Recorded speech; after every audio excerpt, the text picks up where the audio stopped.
안녕하세요. 3월 14일 말씀으로 시작하는 아침 하나된 교회 진한홍 목사입니다.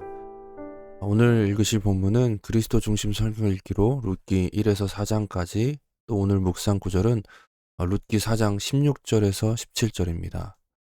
사사들이 치리하던 그때에 그 땅에 흉년이 드니라. 유다 베들레헴에 한 사람이 그의 아내와 두 아들을 데리고 모압 지방에 가서 거류하였는데, 룻기는 사사들이 치리하던 때라는 말로 시작됩니다. 사사기의 시대는 참혹하였습니다. 그들은 하나님을 떠나 자기 소견에 오른 대로 행하였습니다.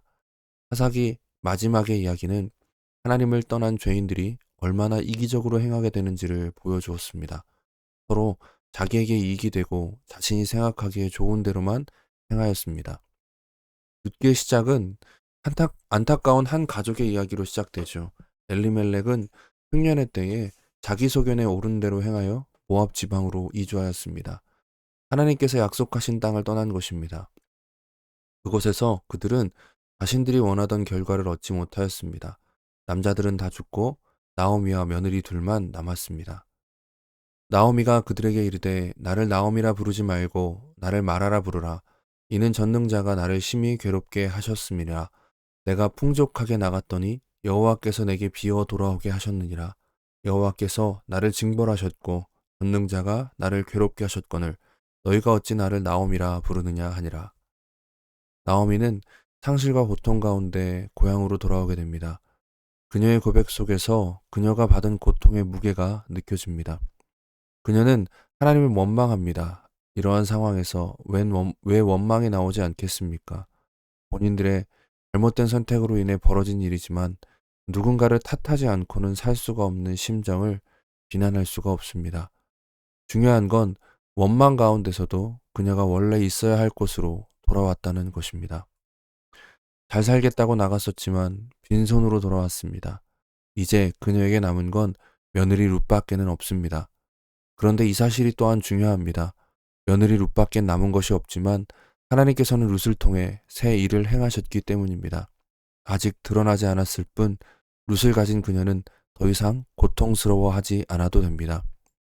지금 시점에서 나오미는 자신이 잃어버린 것들만 집중하고 있습니다. 그래서 고통스러워하고 원망합니다. 이것은 우리도 마찬가지입니다. 무엇 때문에 고통스러워합니까? 잃어버린 것들 때문입니다. 그런데 나오미는 이미 해답을 지니고 있었습니다. 우리도 해답을 지니고 있습니다. 보아스가 그에게 대답하여 이르되 내 남편이 죽은 후로 내가 시어머니에게 행한 모든 것과 내 부모와 고국을 떠나 전에 알지 못하던 백성에게로 온 일이 내게 분명히 알려졌느니라. 여호와께서 내가 행한 일에 보답하시기를 원하며 이스라엘의 하나님 여호와께서 그의 날개 아래에 보호를 받으러 온 내게 온전한 상 주시기를 원하노라 하는지라. 룻은 보아스의 만남으로 나오미의 집에 고통의 문제가 풀리기 시작합니다. 보아스는 룻을 축복하고 선대합니다. 그는 하나님께서 그의 날개 아래에서 그녀를 보호해 주시길 구하였습니다. 뿐만 아니라 그가 하나님의 날개가 되어 룻에게 안식처를 제공하고 보호하여 주었습니다.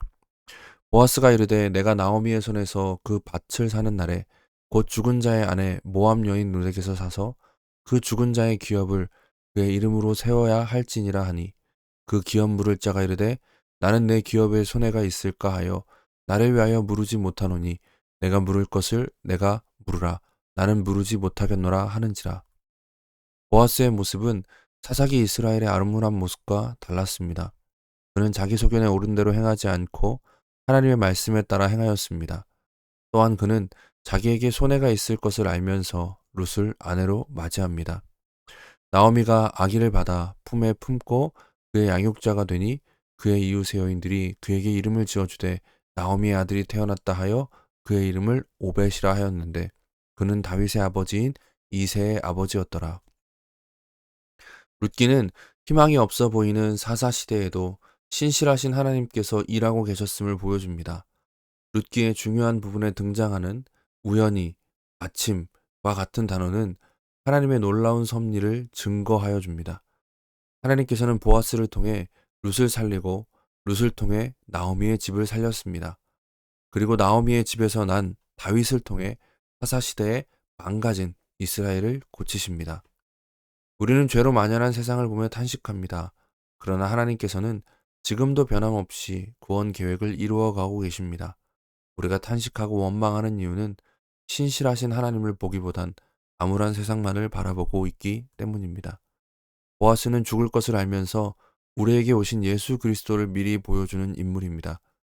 그리스도인은 룻이 보아스에게 사랑을 받은 것과 비교할 수 없는 사랑을 그리스도에게 받은 자들입니다. 하나님께서 이스라엘 백성을 회복하시기 위해 룻을 먼저 구원하셨던 것처럼 이 땅을 고치시기 위해 우리를 구원하셨음을 잊지 않길 바랍니다. 룻의 이야기는 사실 당시에 아무도 관심 없을 작은 이야기입니다.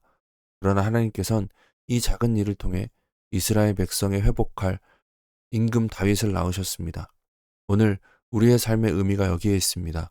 우리의 모습이 세상이 보기에 작고 하찮아 보일지라도 결코 의미 없는 것은 아닙니다.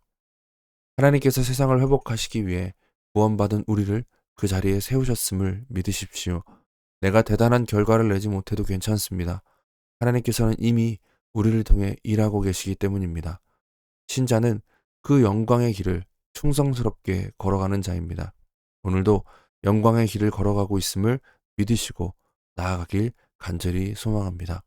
함께 기도하겠습니다. 사랑해 주님 감사합니다. 하나님께서 오늘도 우리와 함께 하심을 믿습니다. 하나님께서 이스라엘의 사사시대에 암울했던 그 이스라엘을 고치시기 위해 룻을 택하여 부르시고 그를 구원하셔서 그 구원을 베푸셨던 것처럼 오늘 이 땅을 회복하기 위해 우리를 구원하셨음을 믿습니다. 나의 없는 것, 잃어버린 것, 하지 못하는 것, 그러한 것들에 얽매여서 고통스러워하고 원망하는 우리가 아니라 주님께서 우리에게 먼저 보이신 그 사랑에 집중하여 오늘도 승리하는 우리가 되길 원합니다. 믿음으로 주어진 삶을 충성되이 살아가는 것이 가장 값진 승리의 삶임을 믿으며 오늘도 그 영광의 길을 걸어가는 우리 모두가 되게 하여 주옵소서. 우리를 통해 일을 행하실 신실하신 하나님을 기대합니다. 감사합니다. 예수님 이름으로 기도드립니다. 아멘. 오늘도 주님의 말씀이 우리를 이끕니다. 말씀으로 승리하시는 우리 모두가 되길 간절히 소망합니다. 감사합니다.